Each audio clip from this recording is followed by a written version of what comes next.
Түйені түгімен жұтып миллиондарды жымқырғасын істі болмау үшін жала жабу біздің қоғамға ғана тән шығар, Әйтпесе Талғар аудандық ауруханасының бұрынғы басшысының жалған сөйлеуін не деп жоримыз? Бұл малдың монологы, арнаға жазылып пікір қалдыр, біз бастаймыз. Әңгіменің әлқиссасын әріден қозғасақ, бірнеше жыл бұрын Талғар аудандық ауруханасы сенімгерлік басқаруға А-класс медикал компаниясына өтті.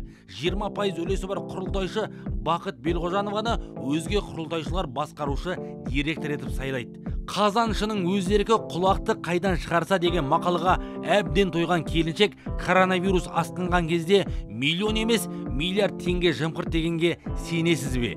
Сенбесеңіз, міне дәлел. Комбинезон, бахил, масканы жалпы сомасы 1 миллиард 124 миллион теңгеге алу үшін Абатмет компаниясымен келісім шарт жасайды.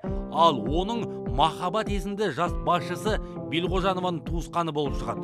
Ол ма құжатқа сәйкес тауарды жеткізсе жекмесек, іс жүзінде ақшаны қомағайлықпен асаған.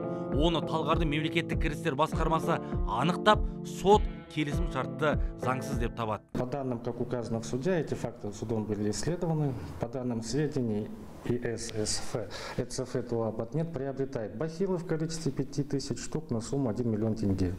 При этом реализует в адрес ТО А-класс медикал в количестве 206 112 штук на сумму 115 миллионов 500 тысяч тенге.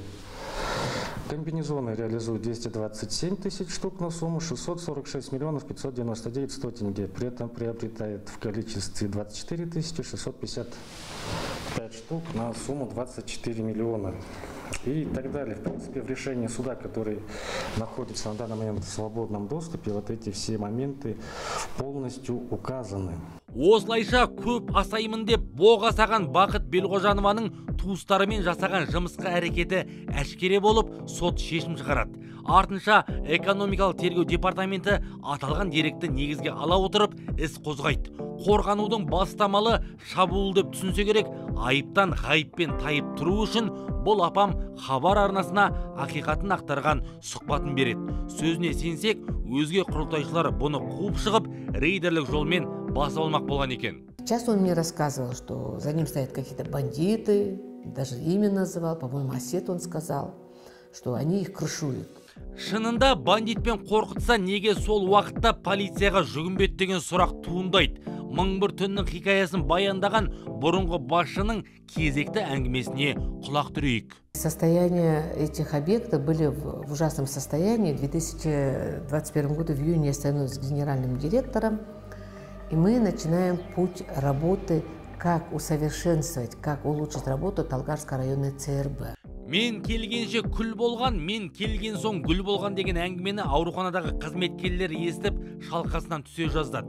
Бақыт Белғожанова емес, өзге құрылтайшылардың жұмысты қолға алуымен бәрі жанданды деген қазіргі қызметкерлердің сөзін сонда жоққа шығарып, көрпені өзіне тартқаны, қайсасқаны. В 2020 году к нам пришли инвесторы, к этому я, наверное, больше всех обрадовалась, я понимала, что они будут вкладывать. Но это было потом доказано, что с приходом Ивана Николаевича Чевичихина это было сделано.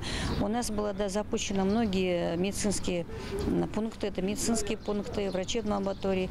Потом с их силами был произведен ремонт, капитальный ремонт, не просто так. Даже было установлено 2 модульных амбулатории. Это в поселке Туздобастав, Бесагаш, где имеет большое население, около 40 тысяч тенге. И Иван Николаевич туда я даже приезжал, мы как-то с ним ездили.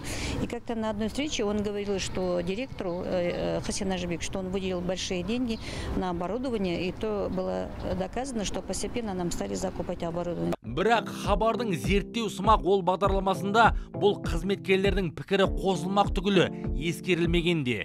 Бір жақты жала жабуға бағытталған бағдарламада тіпті аурухана бас дәрігері орынбасарының сөзін бұрмалап беріпті. Алдында хабар журналистері келіп, бізде естіген боларсыздар, жаңағы 2-3 біздің әріптестерімізді ұрып кетті. Соған байланысты интервью алатын болған. Сол интервьюге байланысты наводящий сұрақтар қойылды, ол сұрақтарға толығымен жауап берілген. Бірақ кейін қарап отырсам, хабар арнасында шыққан бағдарламада мүлдем басқа бағдарлама, ол жерде мүлдем басқаша информация берілді, керек жерлерінің бәрі кесілініп жасалынды.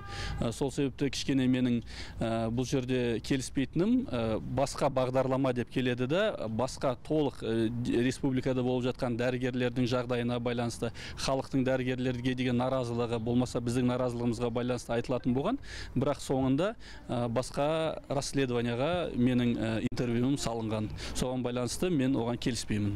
5 емес 50 минуттық хабардың бұл бағдарламасы неге бір жақты болған деген сұрақ көптің көкейінде жүргенмен, екінші тараптың пікірін тыңдауға неге екені журналист құлық танытпаған. Әйтпесе Гиппократтың антына адал бұл ақхалаттылардың жалған сөйлеуі екіталай. Ал Алматы қалалық полиция департаменті Бақыт Белғожановаға сеніп тапсырылған бөтен мүлікті иемденіп алу немесе талан-таражға салу деген айыппен қозғалған істің прокуратураға жіберілгенін жеткізді.